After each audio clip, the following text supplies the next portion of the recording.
addicted to garage sales. Not going to them, having them. I don't hear about them a lot because chances are, if your mother is the kind of person who doesn't have this compulsion, if she were to have a garage sale, you'd hear about it because for her it would be like weird. But if your mother is like mine, you just assume that they're happening every 2 weeks or so. Now, you'd assume that because of my mother's penchant for selling her own stuff, that her home would be like completely sterile.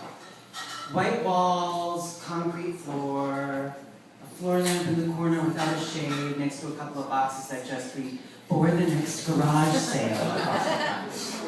But no, somehow this exodus of stuff just reveals more, like, stuff. To the point where when I was home the last time, I said to her, you know, Ma, it's starting to look like an episode of Hoarders in the basement. To which she replied, yeah, except on Hoarders they don't have everything labeled and organized. Which is a fair argument, because if I want to find all of my artwork from the ages of 5 to 7, I can find that in a box with that exact random label. Incidentally, if anyone's interested, my artwork from that period consists mainly of drawings of flowers, planets, and little blue fairies underneath rainbows covered in starlight.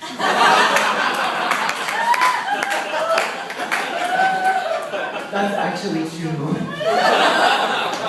That drawing is so awesome. Anyway, my mother had a garage sale recently that I did hear about, and this one beat the band. Now, it started out pretty standard, a pretty good group of people, folks were buying things here and there. Eventually, this woman comes over and she expresses an interest in a duvet that my mother was selling. Now, I'm from Long Island originally, and everyone in my family... Yes! Where? We'll talk about it later. The South Shore, where everything happens. That's right. And everyone in my family has an accent, especially my mother. The dialect work is going to dip in and dip out, but I'll be not when it's important. So this woman comes over and she says to my mother, how much for the duvet? And my mom says, it's $20. And the woman says, no.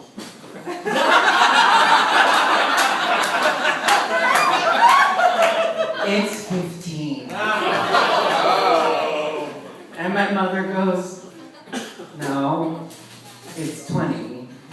And the woman says, no, it's 15.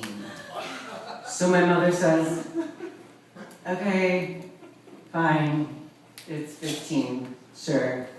So the woman shouts back, make it 10! Now, I don't have a degree in finance or socioeconomics, so I might be speaking out of turn here, but that's like not how haggling works. So my mom says, no, this is a really nice duvet, seriously, I won't go any lower than 15. And the woman says, okay, fine, well then I'm leaving.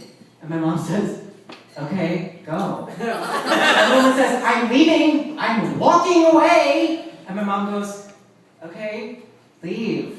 So the woman storms off and she's all pissed. And she gets into her car and she slams the door shut. She starts to drive away and then she stops, looks out the passenger window and says, make it 7!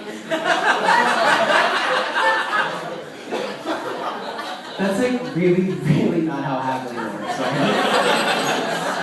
And my poor, exasperated mother just gets into this woman's insanity and she says, okay, fine, come back. God, it's $7, yes, it's 7. So the woman comes back, she starts to hand my mother the $7, and my mom hands her the duvet, and she says, what, no bag? And my mom goes, yeah, no bag. This is a garage sale, it's not Macy's. Garage sale. It's tipping it out. So she thinks better of it, and then she goes and she gets a plastic bag, and she puts the duvet in there, and she hands it to the woman, and the woman says, that's how you're gonna fold it?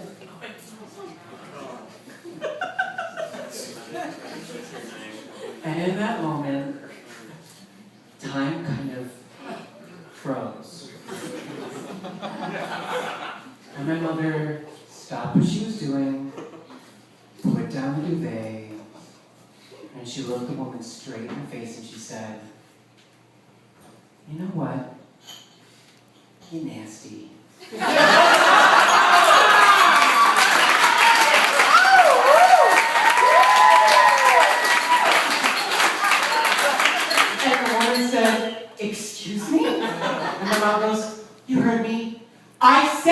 nasty. Now take your money and get off my land.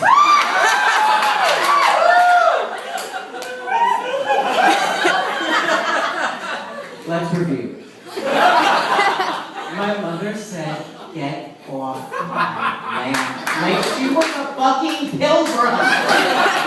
And since I wasn't there, in my mind, I actually envisioned my mother at that moment as a pilgrim. But she's not dressed as a female pilgrim, she's dressed as a dude pilgrim. With like that boxy hat with the buckle and those clunky shoes and the breeches, and she's like brandishing some sort of like musket. And she's in front of a lot of like wheat and corn, and at the bottom is like this banner that reads, get off my land. But this woman doesn't see any of that. She doesn't give a fuck. And she says to my mother, no, I'm not going. And my mom says, if you don't get off my property, I'm calling the police. And the woman says, fine, call the police. And she goes, fine, I will. So she goes into her house and she grabs the cordless phone because my mother still has a landline. And she stands in the doorway, pantomiming, calling the police. She never calls them. And she's just looking at the woman going, I'm calling the police. I'm calling the police.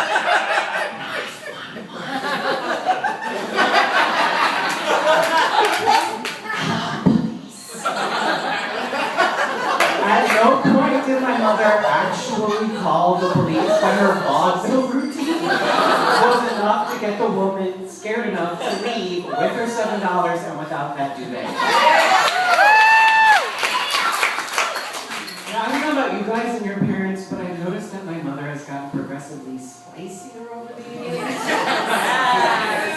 And I think it's because something happens once you reach middle age where you lose that filter, that voice in your head that says, don't do that. If you do that, you'll get in trouble. Don't make trouble, just don't do that. And I know that people are worried about becoming their parents someday or turning into their mothers, but I, for one, can't wait. Because I think my mother is awesome. And I so look forward to the day where I lose that filter and I gain the courage to do exactly what she did and just call it like I see it. And whenever my own garage sale moment comes, whatever it is, whenever it is, I'll be ready. And I know exactly what I'm going to do. I'll stop what I'm doing, embrace my youthful oldness, look that person straight in the face and say, you know what? You nasty.